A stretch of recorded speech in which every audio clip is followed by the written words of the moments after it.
नमस्कार,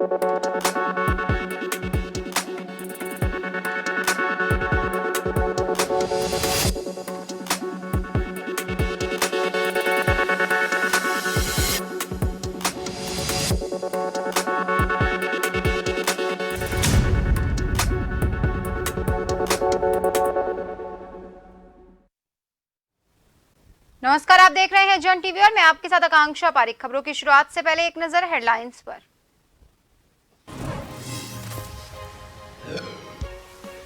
सीएम धामी ने मसूरी में उत्तराखंड आंदोलन के शहीद आंदोलनकारियों को दी श्रद्धांजलि। देहरादून में इन्वेस्टर ग्लोबल समिट का लोगो और वेबसाइट की लॉन्च।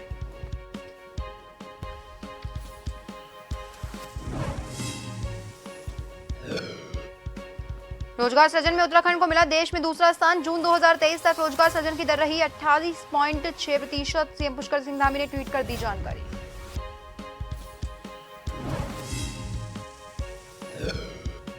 लैंसडाउन से बीजेपी विधायक महेंद्र दिलीप सिंह ने अपनी सरकार पर उठाई उंगली। कहा, भाजपा के शासनकाल में किया था हरक सिंह रावत ने घोटाला, की सीबीआई जांच की मांग।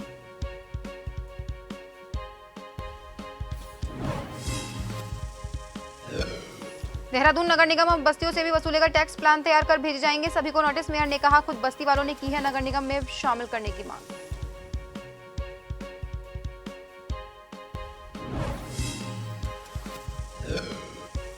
और डेंगू के बढ़ते मामलों को देखते हुए नगर निगम ने कसी कमर। घर घर जाकर की जाएगी फॉगिंग। ज्यादा केस वाले वार्ड में करेंगे लोगों को जागरूक।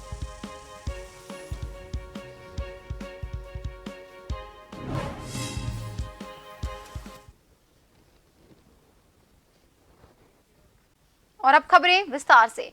उत्तराखंड में 8 और 9 दिसंबर को होने जा रहे इन्वेस्टर ग्लोबल समिट का लोगो मुख्यमंत्री पुष्कर सिंह धामी ने लॉन्च किया। देहरादून में इस कार्यक्रम में समिट की वेबसाइट भी लॉन्च की गई।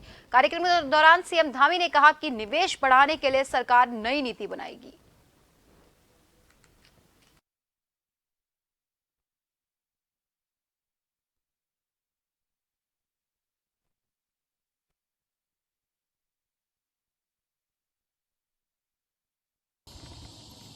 पहले तक तो हम अभी तक तो ये सोच रहे थे, कई बार लोगों को लग रहा होगा कि इन्वेस्टर समिट हो रही है तो ये केवल एक डिपार्टमेंट की, इंडस्ट्री डिपार्टमेंट की समिट तो नहीं हो रही।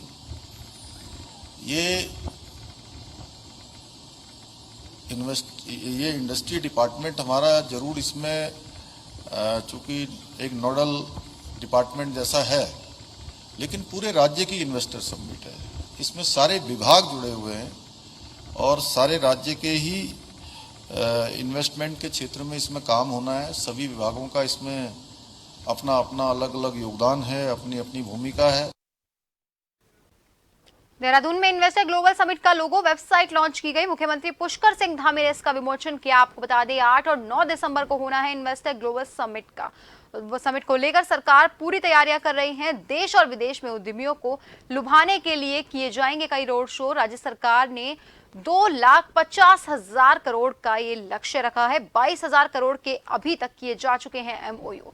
वहीं इन्वेस्टर समिट के माध्यम से राज्य में विकास के काम तेज होंगे। श्रेष्ठ राज्य बनने की दिशा में उत्तराखंड अग्रसर होगा। पीएम मोदी दिसंबर माह में इस इन्वेस्टर समिट का शुभारंभ करेंगे। सरकार ज्यादा से ज्यादा निवेश के लिए लोगों को आमंत्रित कर रही है।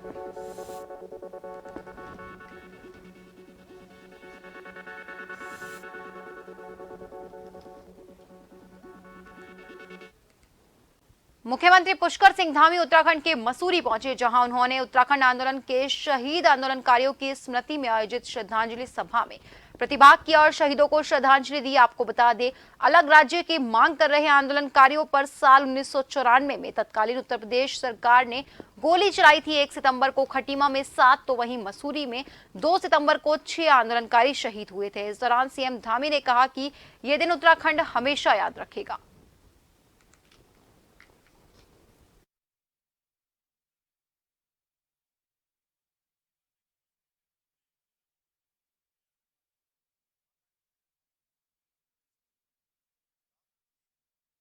उनको एक विपणन के हमारी माताएं बहनें मातृशक्ति बहुत बड़े स्तर पर काम करती है।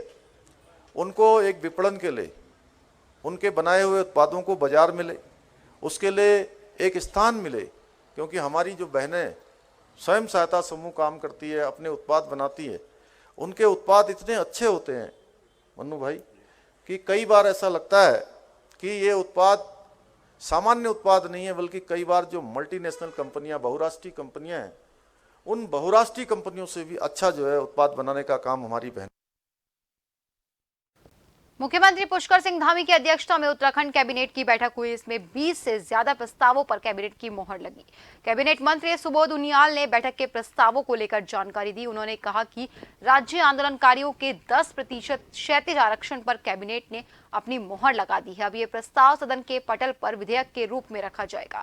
सभी आंदोलनकारी के आश्रितों को 2004 से इसका लाभ मिलेगा। इस क्षैतिज आरक्षण से सरकारी नौकरी में 10% का लाभ मिलेगा। वहीं 5 से 8 सितंबर तक होने वाले विधानसभा के मॉनसून सत्र में 11,000 करोड़ के सप्लीमेंट्री बजट को भी कैबिनेट ने अपनी संस्तुति दी है। इसके अलावा संविदा और आउटसोर्स कर्मियों को भी चाइल्ड केयर लीव की सुविधा देने पर कैबिनेट ने अपनी सहमति दे दी है।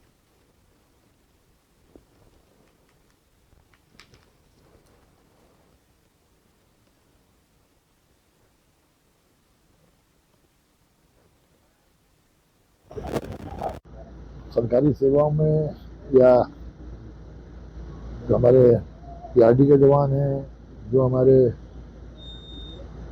विभिन्न बाह्य स्रोतों से और साथ ही साथ कॉन्ट्रैक्चुअल हैं, उनके लिए अलग अलग कभी तो बच्चा गोद लेने की स्थिति में मातृत्व अवकाश का प्रावधान किया गया विभिन्न श्रेणियों में। इसके अलावा इस राज्य में जो विधि विषय है लॉ पूर्व में तकनीक शिक्षा मंत्रालय में विभाग में था और उस समय के बाद उसको सुखदेव सुमन विश्वविद्यालय के गठन होने के बाद उसको सुखदेव सुमन विद्यालय के मैंडेट में रख दिया गया और उस पर बार काउंसिल ऑफ इंडिया का रिलेशन आया था। क्योंकि सुखदेव सुमन विद्यालय बार काउंसिल ऑफ इंडिया में रजिस्टर नहीं है लिया गया, वो लॉ का एफिलिएशन नहीं दे सकता। तो फिर उच्च शिक्षा विभाग का पत्र आया था तकनीक शिक्षा विभाग को कि इसको पुनः आप माधव सिंह भंडारी विश्वविद्यालय के मैंडेट में शामिल। धामी सरकार की कैबिनेट बैठक में 20 से ज्यादा प्रस्तावों पर मोहर लगेगी। विधानसभा सत्र में सप्लीमेंट्री बजट आएगा। आपको बता दें करीब 11,000 करोड़ का सप्लीमेंट्री बजट होगा। राज्य आंदोलनकारियों की मुराद भी पूरी हुई है। राज्य आंदोलनकारी और उनके एक आश्रितों को आरक्षण मिलेगा। सरकारी नौकरी में 10% क्षैतिज आरक्षण मिलेगा। संविदा और आउटसोर्स कर्मियों पर भी तोहफा मिलेगा। आपको बता दें कि चाइल्ड केयर लीव की मिलेगी सुविधा।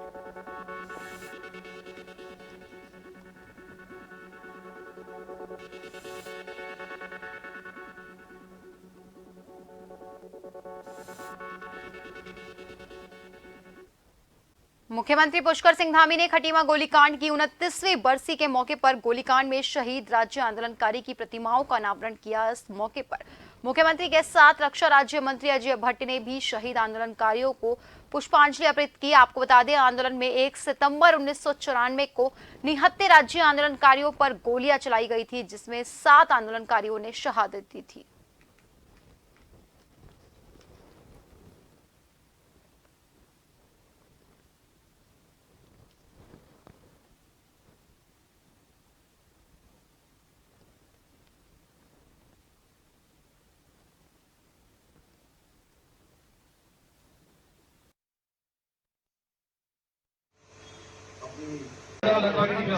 अपने कालखंड में स्थापित किया, हम सबको राज्य दिया और देश के अंदर रहने वाले सभी प्रवासियों को मैं याद करना चाहता हूँ जिन्होंने अलग राज्य की मांग के लिए अपने अपने स्थानों पर रहकर जो जहाँ था वहीं से उन्होंने प्रयास किया, अपने को लगाया, उन्होंने एक लंबा संघर्ष किया, जिसके कारण से हमको ये राज्य प्राप्त हुआ है।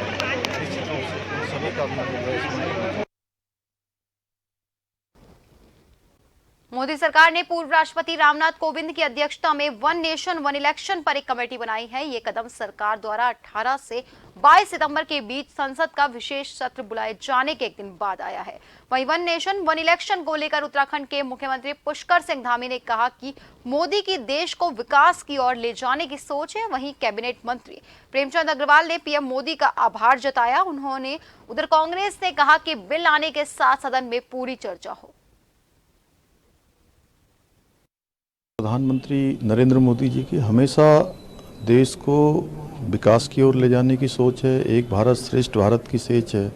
दुनिया का नेतृत्व भारत करे, दुनिया का अग्रणी देश भारत बने, उस दिशा में उन्होंने जो वन नेशन वन इलेक्शन जो अवधारणा है निश्चित रूप से ये देश को अग्रसर करने वाली है, उन्नति की ओर ले जाने वाली है। और श्री रामनाथ कोविंद जी जैसे व्यक्ति जिनका इतना लंबा अनुभव रहा है, देश के राष्ट्रपति रहे हैं, तो निश्चित रूप से बहुत ही उनका इस पद को स्वीकार करना, इस दायित्व को लेना, ये अपने आप में बहुत बड़ी बात है और हम इसका स्वागत करते हैं। मैं प्रधानमंत्री जी का बहुत अभिनंदन कर रहा हूँ इस बात को लेके कि एक देश एक चुनाव का जो उन्होंने एक निर्णय लिया है, और मैं ऐसा मानता हूँ कि ये देश के हित में है, देशवासियों के हित में है। आप जानते हैं कि 1967 तक लगातार जो हैं लोकसभा के और विधानसभाओं के चुनाव साथ साथ हुए हैं। ख्याल अच्छा है, अगर सरकार गंभीरता से बिल लेकर के आती है और उस पर चर्चा करवाती है, क्योंकि ये थोड़ा तकनीकी मामला भी है। वन नेशन और वन इलेक्शन ये बहुत अच्छा है, बहुत लंबे समय से इस पर चर्चा हो रही है, लेकिन इसके व्यवहारिक पहलू को देखना होगा कि ये व्यवहारिकता के धरातल पर जो है कितना सटीक बैठता है, कितना सही बैठता है। अगर कोई सरकार जो है बीच में गिर जाती है फिर उसका क्या होगा, कई दूसरे पहलू हैं। तो ये तो राष्ट्रीय स्तर पर जब लोकसभा में बिल आएगा और फिलहाल के लिए खबरों में रुकेंगे एक छोटे से ब्रेक के लिए। जल्द हाजिर होंगे, बने रहिए जन टीवी के साथ।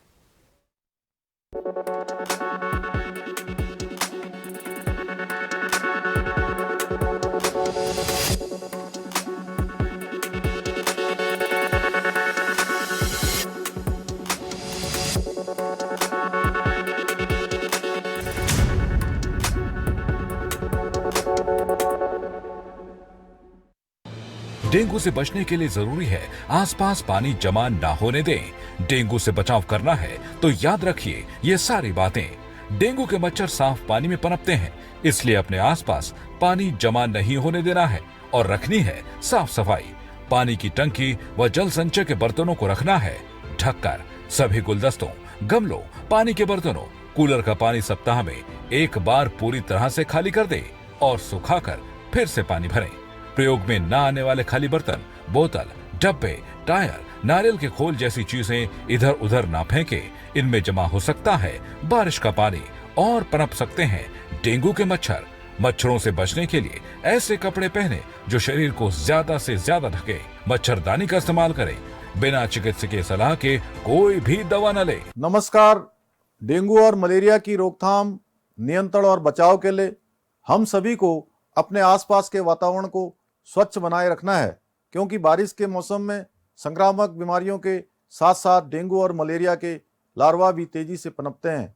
मेरा आप सभी से आग्रह है कि अपने घर में और घरों के आसपास साफ सफाई रखें, जल भराव न होने दें, ताकि डेंगू और मलेरिया की रोकथाम व नियंत्रण के लिए इस बीमारी की मूल वजह पर चोट की जा सके।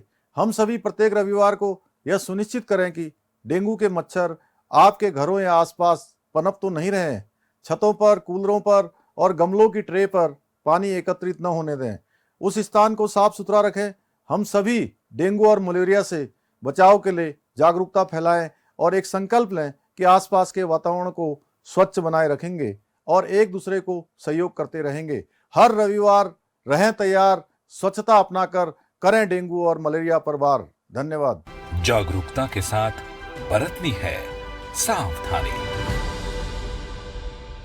समृद्धि और उन्नति की ओर कदम बढ़ाता उत्तराखंड, नित नए कीर्तिमान स्थापित कर देश का मान बढ़ाता उत्तराखंड। उत्तराखंड के सर्वांगीण विकास को समर्पित योजनाओं से आज प्रदेश उन्नति की ओर प्रशस्त हो रहा है। उत्तराखंड के मुख्यमंत्री पुष्कर सिंह धामी के कुशल नेतृत्व में राज्य ने देश के नीति आयोग द्वारा जारी 2022 की निर्यात तैयारी सूचकांक में हिमालयी राज्यों में नंबर 1 पद हासिल करने के साथ ही देश में निर्यात तैयारी सूचकांक में टॉप 10 में स्थान पाकर एक नई उपलब्धि हासिल की है।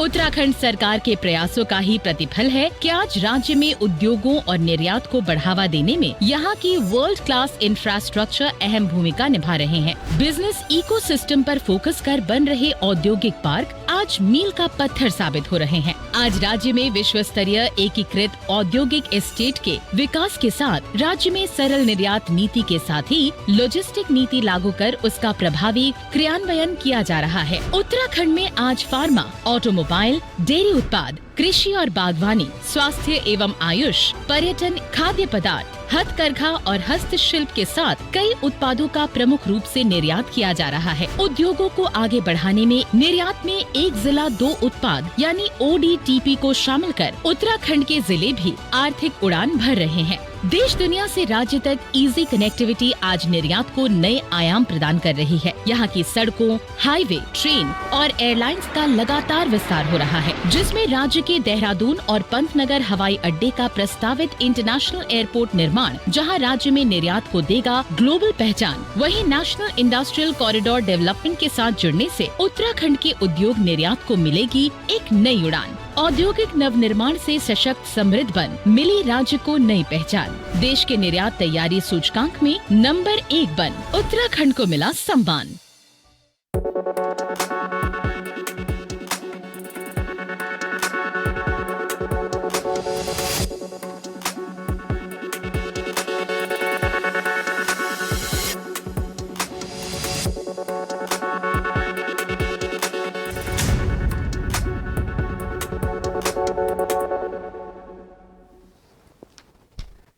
ब्रेक के बाद एक बार फिर से आप सभी का स्वागत है। बढ़ते हैं अगली खबर की ओर। रोजगार सृजन के मामले में उत्तराखंड को देश में दूसरा स्थान मिला है। सीएम धामी ने ट्वीट कर ये जानकारी दी। स्टैंडर्ड की राइजिंग टैली के मुताबिक 2023 के जून महीने तक रोजगार सृजन की दर 28.6% आंकी गई है। असम 33% के साथ पहले और बिहार 21.1% के साथ तीसरे स्थान पर आया है। प्रदेश मीडिया प्रभारी मनवीर सिंह चौहान ने बताया कि मुख्यमंत्री पुष्कर सिंह धामी के नेतृत्व में उत्तराखंड का चौमुखी विकास हो रहा है और मुख्यमंत्री पुष्कर सिंह धामी के नेतृत्व में उत्तराखंड 2025 तक देश के सर्वश्रेष्ठ राज्यों में शामिल होने जा रहा है।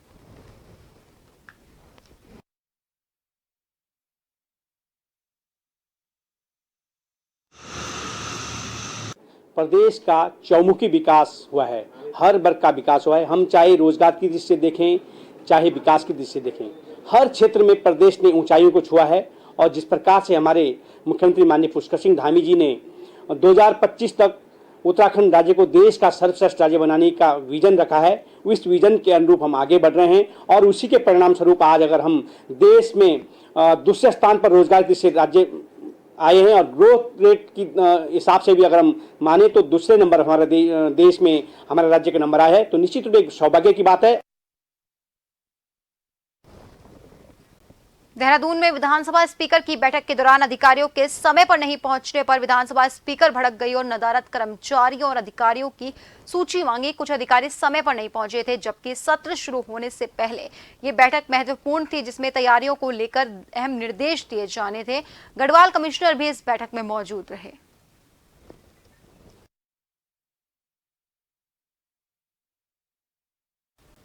देहरादून में डीजीपी ने विधानसभा सत्र को लेकर बयान देते हुए कहा कि पुलिस प्रशासन पूरी तरीके से तैयार है। डीजीपी ने कहा कि जो भी पारंपरिक व्यवस्था आज तक होती रही है, वैसी ही व्यवस्था इस बार भी देखने को मिलेगी।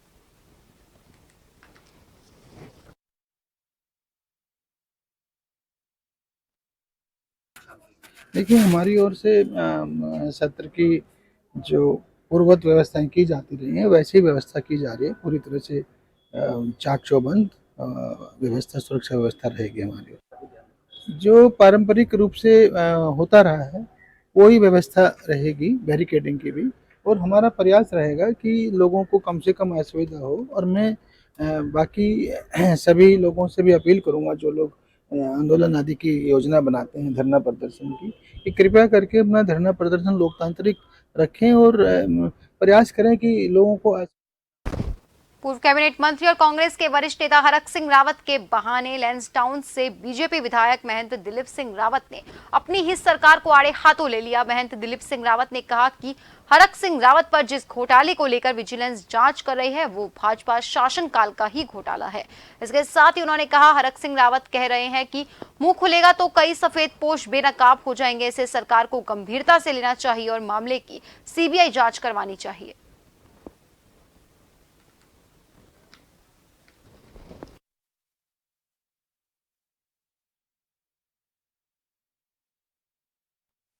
निश्चित रूप से ये बात सही है कि अगर भारतीय जनता पार्टी ही की सह में उन्होंने कोई काम किया है तो सरकार को आज और भी सचेत होकर इसकी जांच कर देनी चाहिए, कि अगर हमारी सरकार में भी हुआ है तो हमारा दायित्व है कि हम उसको पाक साफ करके उसकी जांच करें। नगर निगम रेवेन्यू बढ़ाने के लिए लगातार डिफॉल्टर पर सख्त हो रहा है। अब नगर निगम मलिन बस्तियों पर भी टैक्स लगाने के लिए तैयार है। मेयर सुनील उनियामा गामा की माने तो मलिन बस्तियों की मांग थी कि उनको नगर निगम में शामिल किया जाए। मेयर सुनील उनियाल गामा ने ये बात कही है कि मलिन बस्तियों की मांग है कि उनको नगर निगम में शामिल किया जाए और उनकी बस्ती में टैक्स लगाया जाए। इसी को देखते हुए टैक्स लगाने का फैसला लिया गया है और जल्दी ही प्लान तैयार किया जाएगा। वहीं मेयर का कहना है कि जो टैक्स बकायेदार हैं उनको नोटिस दिए जा रहे हैं। यदि फिर भी वो टैक्स जमा नहीं करते हैं तो कानूनी कार्रवाई की जाएगी। उन्होंने जनता से अपील की है कि वो समय पर अपना टैक्स जमा करवाएं।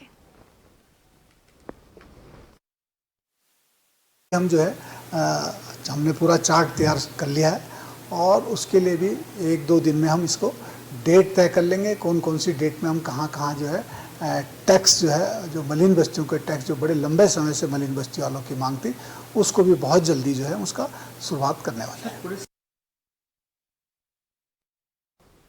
अतिक्रमण मामले में न्यायालय के आदेश आने के बाद हरकत में आए विभागों ने अतिक्रमण को हटाने की कवायद शुरू कर दी है, लेकिन कई विभागों को ये तक मालूम नहीं है कि उनकी जगह कहां तक है और अतिक्रमण कितना हुआ है। यमकेश्वर विधानसभा क्षेत्र के अंतर्गत दुगड्डा से दियोली तक सड़क किनारे मकानों और दुकानों पर संबंधित विभाग ने अतिक्रमण हटाने का नोटिस जारी कर समय पर अतिक्रमण नहीं हटाने पर बुलडोजर से अतिक्रमण हटाने का फरमान जारी किया हुआ है।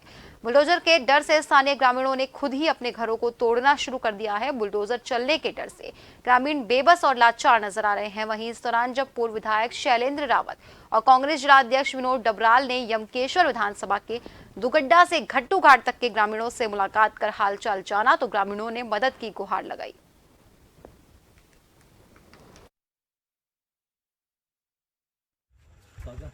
सेंटर से 8 मीटर नीचे ले रहे हैं, 12 मीटर ऊपर ले रहे हैं, नाप खेतों को भी ले रहे हैं। पूरे नजल भूमि को फ्री कर दिया गया है, तब भी ये बार बार बोल रहे हैं कि हमारी ज़मीन है। अब इतने बेरोजगार भाई हैं, कहाँ जाएंगे आप बताइए। वैसे आप तो इतनी आ रखी थी, हमने सब पैसा वहाँ लगा दिया, अब कहाँ से हम उठ पाएंगे। आप देख रहे हो दिव्यांग की कंडीशन ही ऐसी है, हम तो दिहाड़ी मजदूरी भी नहीं कर पाएंगे। आप ही सोचिए इस बात को। मैं उनसे जानना चाहता हूँ कि पहले विभाग ये बताया कि हमारी भूमि कितनी है, कितनी पर हमारी रोड बनी है। इसमें माननीय न्यायाधीश के न्यायालय के जो है आड़ में ये अतिक्रमण के नाम पे लोगों को परेशान किया जा रहा है।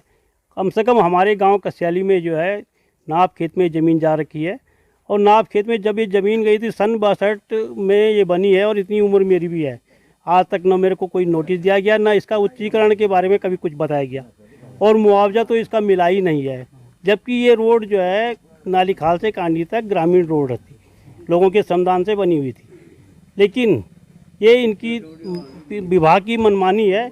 इसमें कोर्ट कहीं नहीं आता। कोर्ट कहता है अतिक्रमण हटाओ, वो हम भी उसके पक्ष में हैं, लेकिन ये अतिक्रमण के नाम पे लोगों को ज़बरदस्ती परेशान किया जा रहा है। तौर पे 1960 का मकान बना हुआ है और ये 62 की सड़क है नाली खाल से आगे कांडी तक।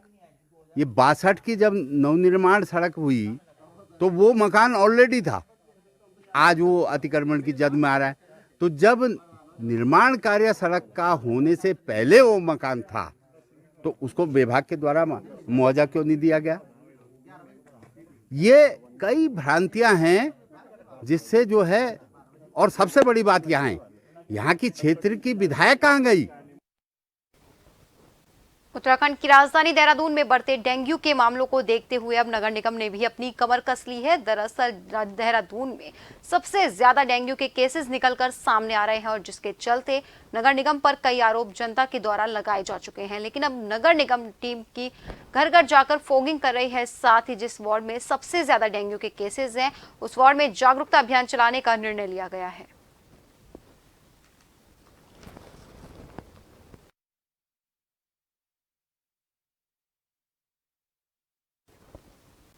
और फिलहाल के लिए बुलेटिन में इतना ही। बने रहिए जन टीवी के साथ। नमस्कार।